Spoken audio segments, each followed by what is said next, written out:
So I didn't know if I was going to make this video because I feel like it's going to get no views, no clicks, whatever. But at the same time, I also felt like this is some good information that I hope somebody could take something away from this. What I've learned getting to a 500-pound bench press, what I learned after benching 500 pounds. And some of these may be more life lessons, but honestly, there's probably a lot I could go on in this video. I'm going to try to make this not that long, but man, I could talk about this topic forever. So 500 pounds. I benched it raw yesterday. Go ahead, check my Instagram, Blakewendt1. I'm going to post it on shorts too here probably momentarily. But yeah, so I hit 500 pounds raw bench. Unbelievable to me. It took a solid like 5 years in the making to get that far. I was probably one of the lucky ones to get that far, honestly. I mean, a lot of people, 500-pound bench press is like a 10-year goal. And when you stay at a sport for this many years, you stay at one thing for just like 5 years, you start to learn more life lessons than just lessons about, lifting or whatever that topic may be that you've spent 5 years on. And the first thing that I want to cover on what I've learned benching 500 pounds is you gotta humble yourself. You gotta shut up. Simple. Sometimes you just have to shut up. You really just have to shut up. And I mean, thinking back, I feel bad.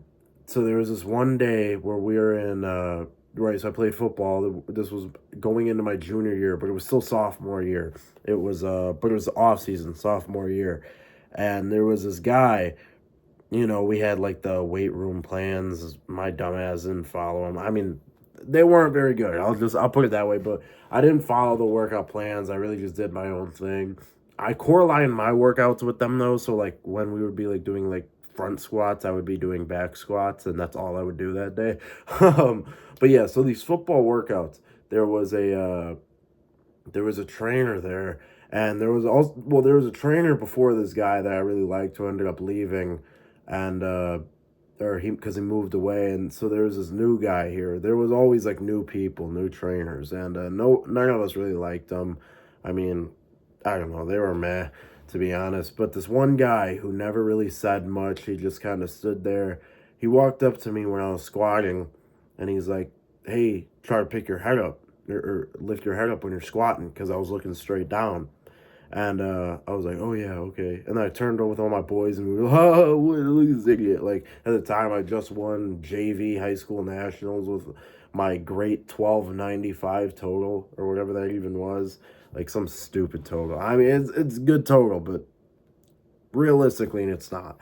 So I turn around, laugh at all my boys. Oh, I squat 500 pounds. What is this idiot thinking? Come to find out, probably about a year and a half later, maybe a year later, putting your head up is one of the biggest cues on squat. Simple. Simple. If you're staring at the ground when you squat and you have a depth problem, the depth problem is caused from your weight shifting over your knees and you're not able to get low enough.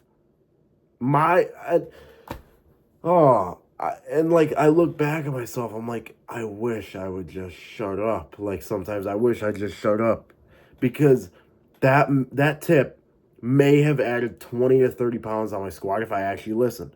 Now, every tip that you get isn't going to be right. I've had so many people stronger than me, way stronger than me, giving stupid advice.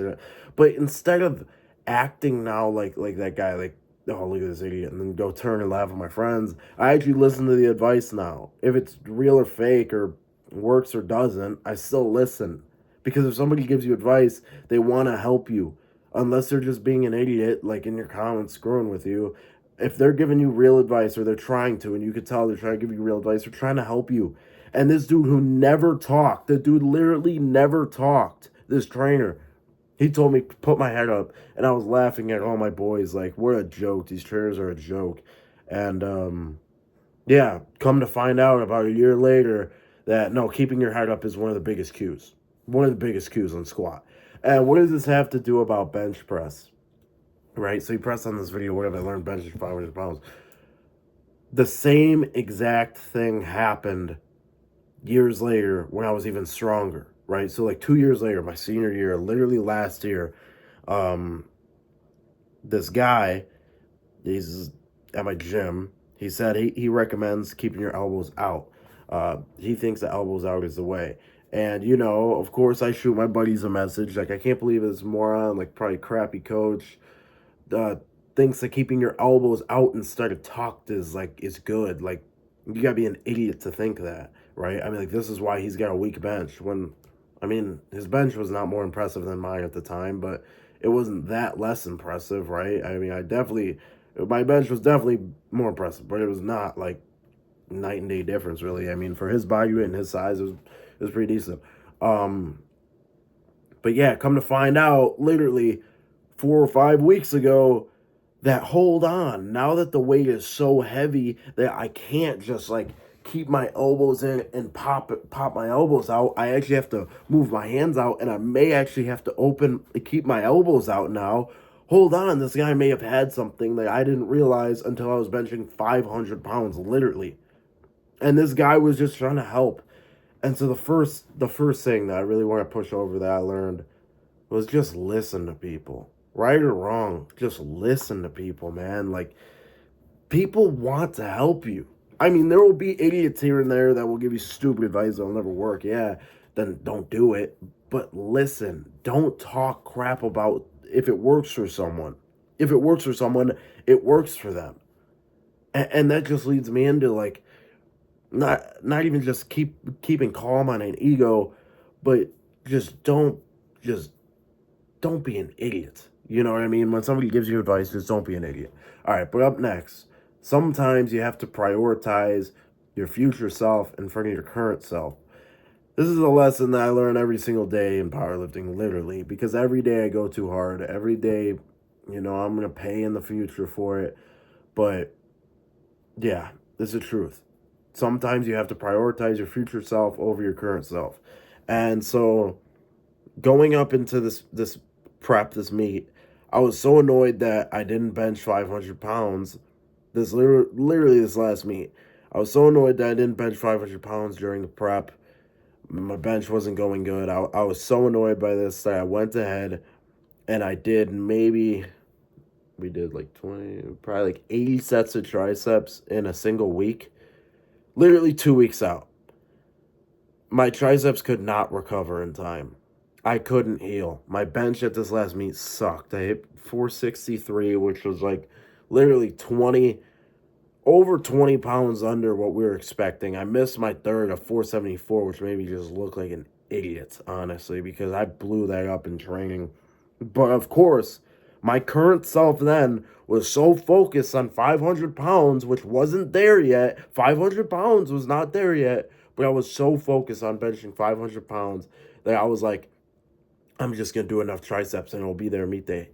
I wasn't there. All I had to do was take a step back and be like, look, my future self in this meet, who's going to this meet to win, the goal of going to this meet was never, my last meet was to never bench 500 pounds. Honestly, it was like, yeah, 501, that was like a nice goal, but that wasn't the reason I was going. I was going to A, qualify, and B, win. I almost swore. I almost lost, or I lost. I freaking lost. I lost because my current self at that time thought it would be a smart idea to just do triceps all week, tricep, because I was so annoyed in my head that I didn't bench 500 pounds, that I missed 486 too, because my triceps were just dead, literally 1 week out. And you know what I did after I missed 486? I did more triceps. I kept doing it. And instead of thinking, wait, take a step back, you're a week out, like, your future self will thank you for this. No, I just kept doing triceps and triceps and triceps. So come to meet day, my bench sucks. What did I lose by on meet day? 10 pounds. How much was I off on a bench that day? 20 pounds. I was off 20 pounds on meet day. The dude couldn't have beat me had I had a good bench. Had I chilled with the triceps, just chilled with the overdoing everything, I would have been able to easily win that just off my bench alone, right? I mean, there were some mishaps that happened on my squat, and I can't lie, I was dealing with an injury on deadlift, right? So those two are out of the pocket. But I'm talking about bench alone. Had I benched 485, which definitely would have been there had I just chilled out on the triceps, I know for a fact that I would have won because I would have pushed him to deadlift like 780. Yeah, holy crap. No, he would have had to pull 785, which I knew he couldn't do. I knew he couldn't do that. All I had to do was chill on the triceps the week before. And I'm still learning, right? That's a lesson that I literally just learned. I just learned that lesson, it's now happening to me. Like, man, this is a reoccurring theme. This is a reoccurring theme. I need to be chiller so my future self can be happy. You know what I mean? Like right now, I need to chill. I need to chill. I just hit 500 pounds. It's time to chill out so I can prioritize my future self, and my future self could be happy what I did right now. And that leads me on to the next thing. Don't make the same mistakes. Stop making the same mistakes. And this is something that I do all the time. If anybody knows me, I'm an idiot, and I don't know, I lost a bunch of money doing options trading. Obviously, I knew nothing about it. If you don't know what options trading is, it's basically a gamble on the stock market. And so I lose all this money doing this, and what do? A couple months later, I'm back in it again, and I'm losing more. What do? A couple months later, I'm back in it again, thinking that I'm understanding something when I'm obviously not. And this is the same exact like life lesson, I guess, that shows up in my bench press every single time I try to bench, and I try to like. There's just so many small things that I've done like that don't work, and I just keep trying them. Right? So, I mean, benching, typically for me, benching like super close used to work, but now it doesn't, and I realized that about a year ago. But all throughout my freaking training, I've changed hand position.